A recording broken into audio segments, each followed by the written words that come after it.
Instead of hiding from death, Sam seemed to go out of his way to meet it.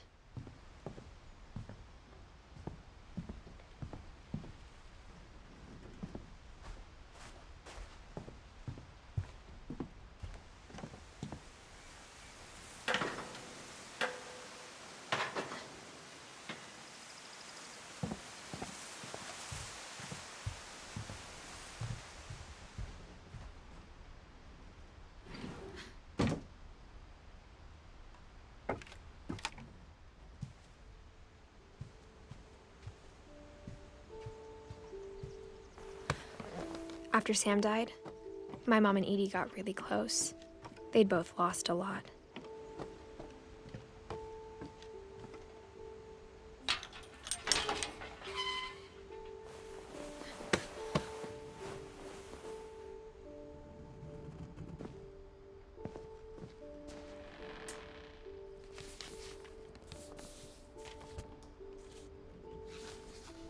Dear Kay, do you remember the way Gregory used to laugh when he thought he was alone?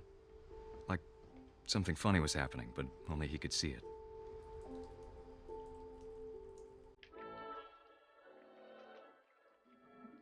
I think he saw things the rest of us don't.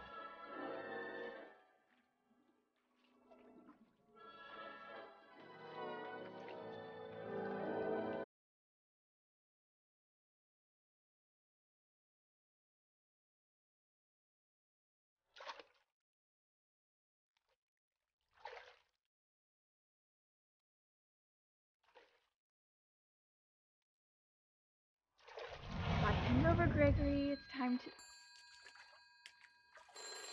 Hold on, sweetie. Hello? Sam, I told you I don't want to talk right now. I wonder what he saw. What his world was like.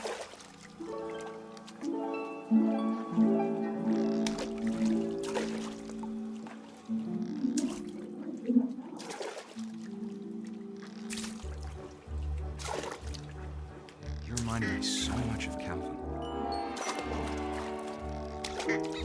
Lost in his imagination.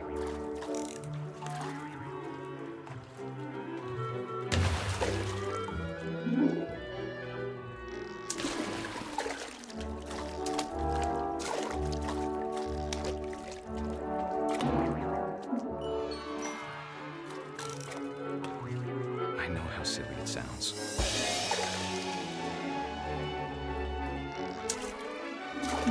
But I worried about a baby being too happy.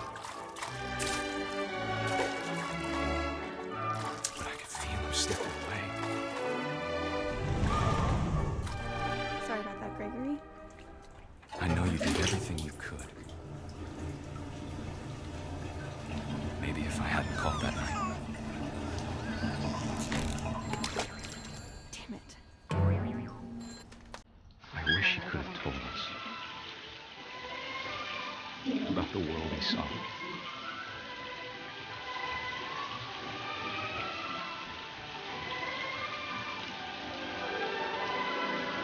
There's so much I don't understand about Gregory, about everything.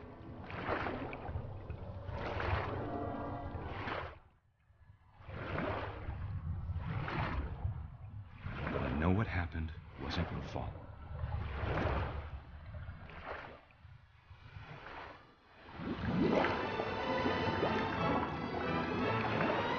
I'm sure he's happy.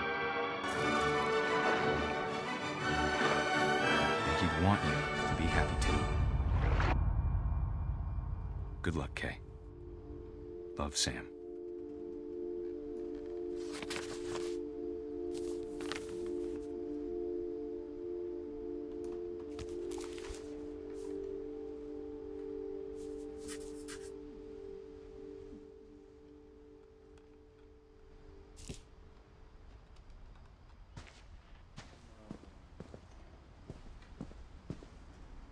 I can't imagine my mom ever writing poetry, and yet... A poem for Gus, who always said the wedding was a bad idea.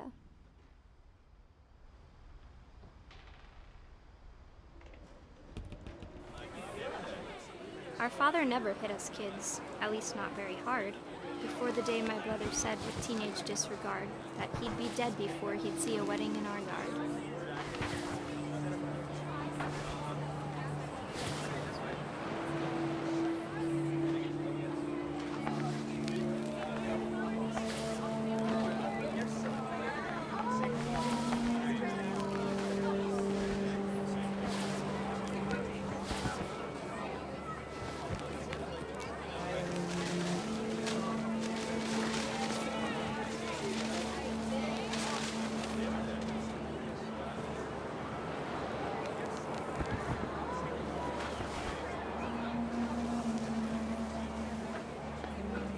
My father made him come, of course, but Gus stood far apart, just flew his kite and bottled up the storm inside his heart.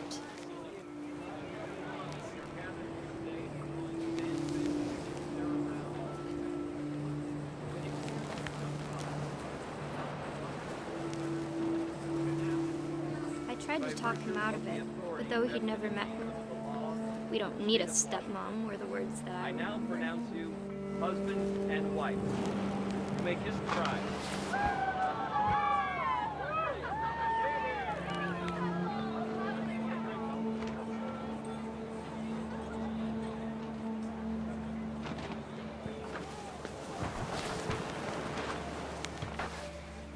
When the time for photos came, Dad ordered him to come here.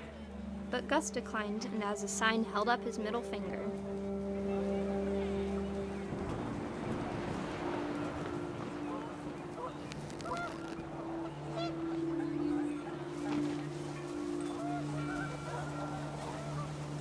The wind picked up, and panicked geese appeared and quickly went.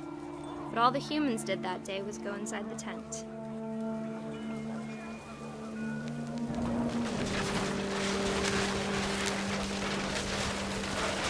The rain came down in buckets then, but no one seemed afraid that nature might destroy the tent our dad had crudely made.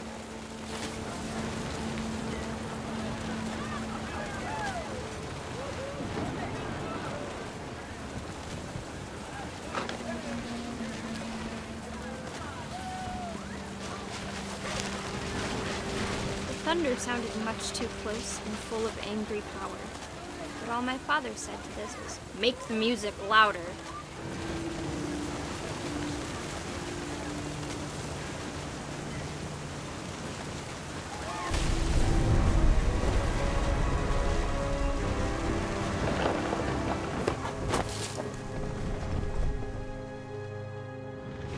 I wish that I could truly say I thought about you on that day.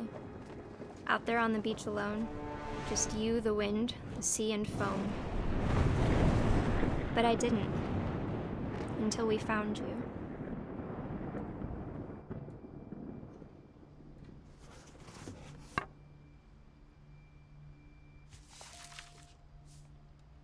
She never talked about him, but Mom told me once if I was a boy, they were going to name me Gus.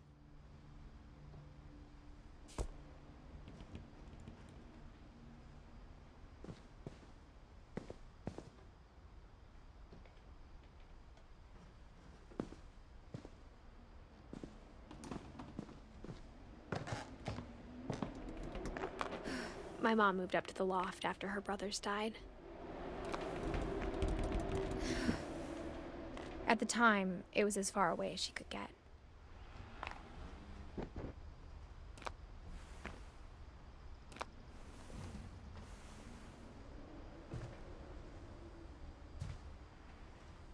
Religion was another thing my mom never talked about, but I think it helped her a lot after her dad died.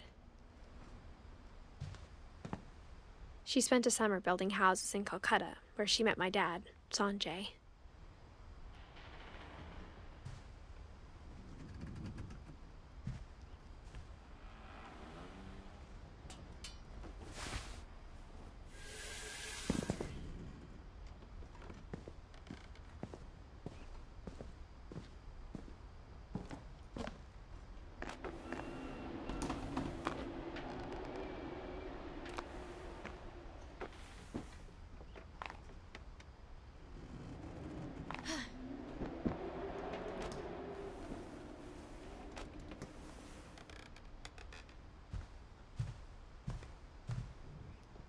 My mom moved to India a week after graduation and got a job teaching English. Lewis was born a year later.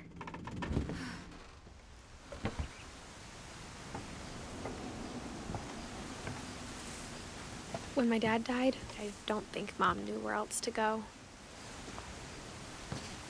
I'm sure Edie was happy to have her back.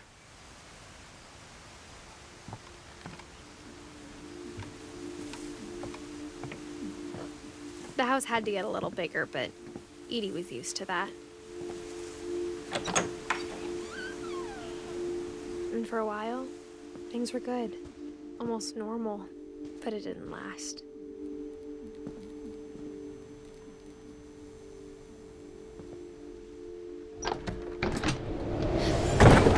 The beginning of the end was Milton's 10th birthday, when Edie gave him a castle.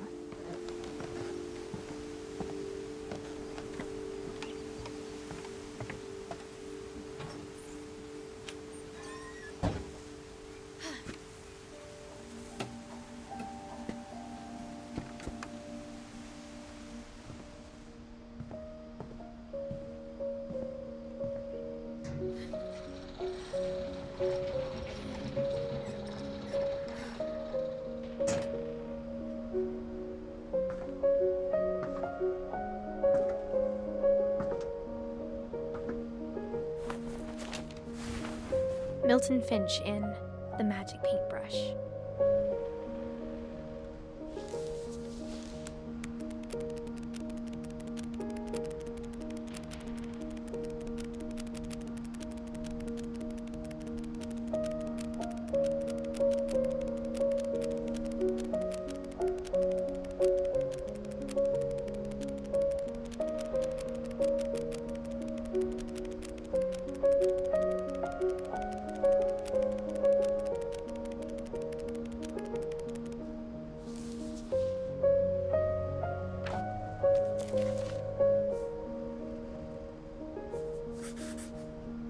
I was 4 when Milton disappeared.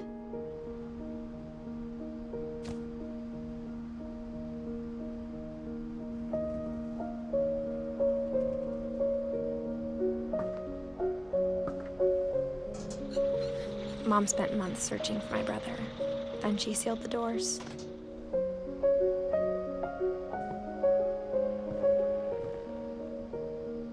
Whatever Milton had found in the house, Mom didn't want it getting out.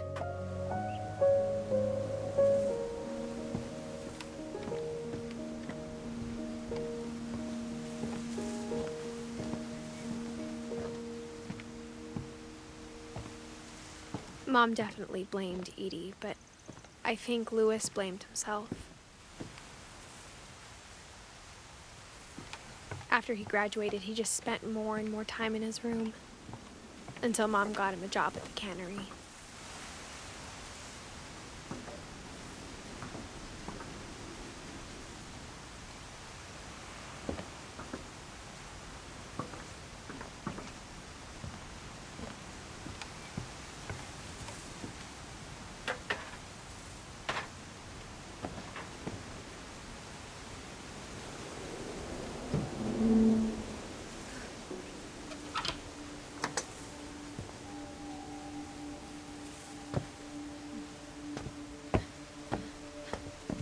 Lewis's room smelled very, very familiar. That part of him lived on.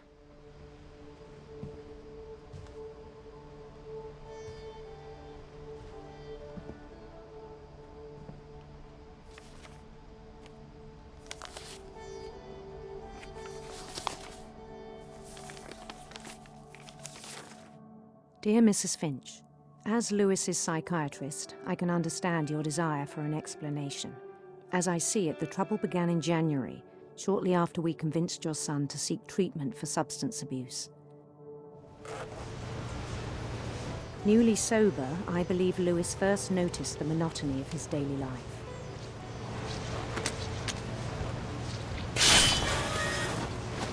He kept working at the cannery, but he withdrew part of himself. In our sessions, I saw the same behavior. His mind began to wander. I asked him to describe it. He said he started small, imagining a labyrinth. He'd feel his way about. Then something moved. Bats. And toads. And things that have not names. He knew it was all in his head.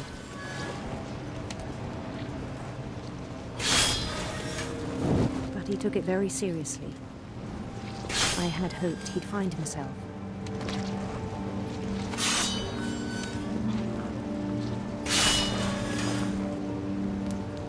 But he found something more. I worried about him then, daydreaming at the cannery. I spoke with his boss. But he said Lewis had become a model employee. Methodical, tireless, focused. Like a whole new Lewis. So I let him go on.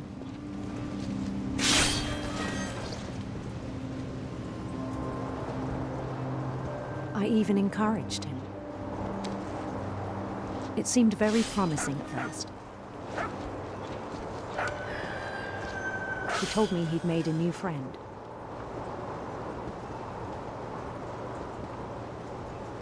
On the edge of a city he named Lewis Topia. He built the city up slowly, brick by brick. Then he made musicians.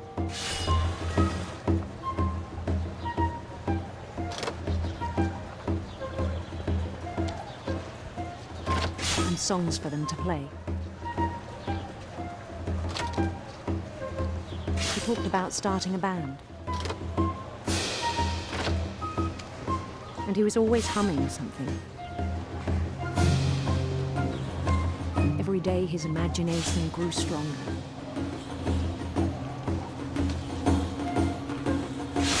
He no longer spoke at the cannery.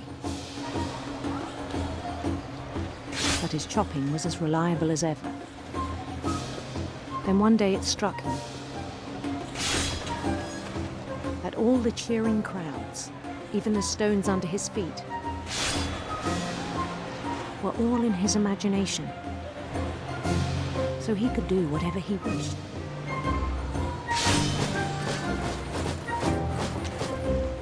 He held an election for mayor.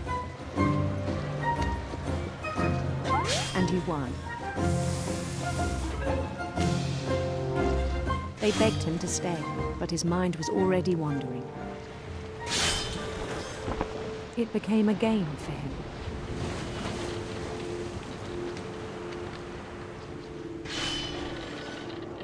He'd conquer a city, then immediately push on.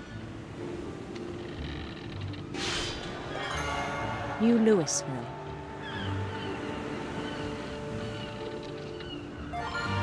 St. Louis. He started drifting away from our reality.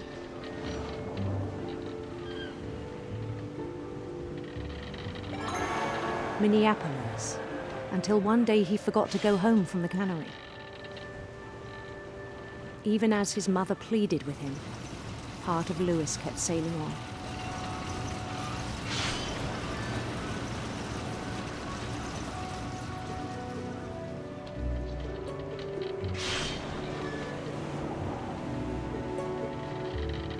In Lewisburg, he heard rumors of a handsome queen.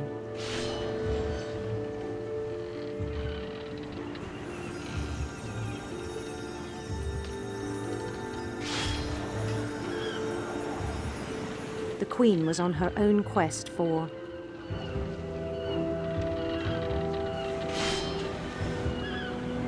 sinister serpents.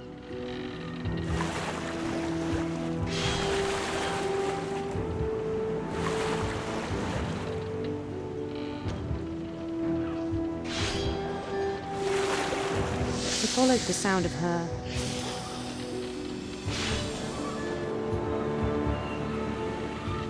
silver harp.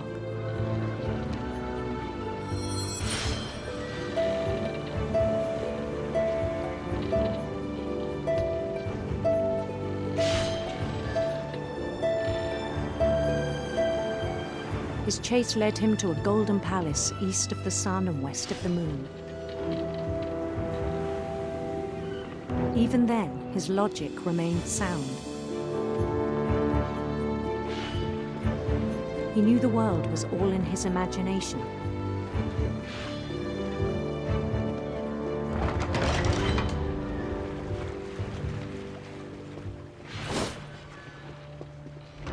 But he was so proud of having created it.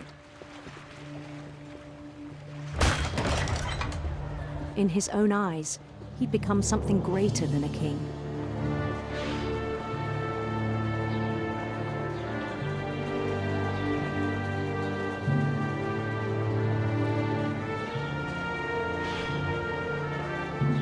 For someone who'd never known success in the real world, I think it was overwhelming.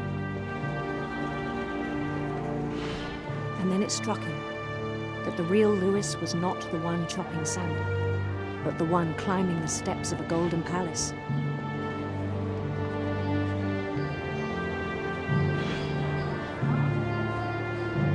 My imagination is as real as my body, he told me.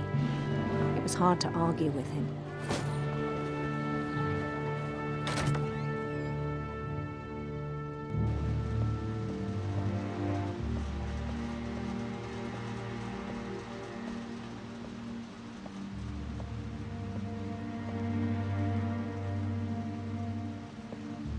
Began to forget the world we know.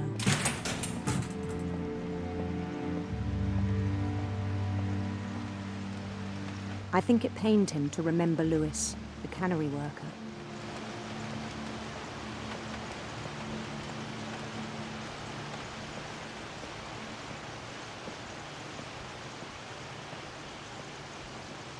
He began to despise the man with a royal contempt.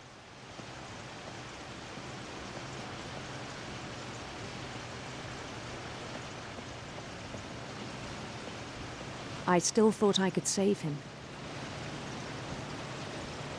Even after he said he was being crowned king over all the lands of wonder. The palace would be packed with his companions.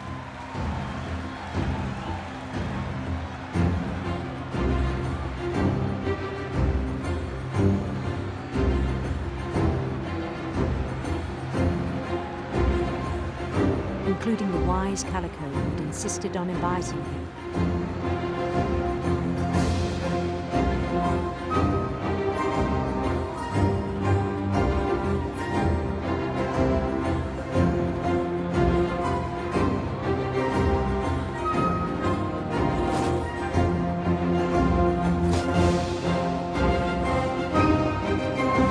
His queen waited, holding his crown.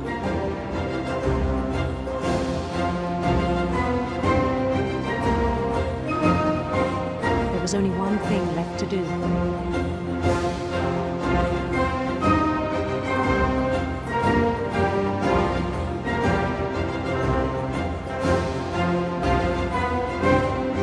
Bend down his head.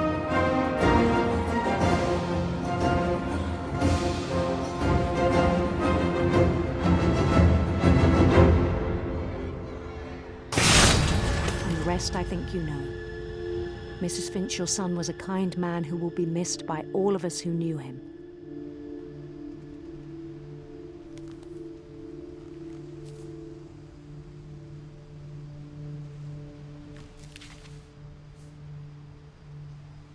My brother was really cool. I wish you could have met him.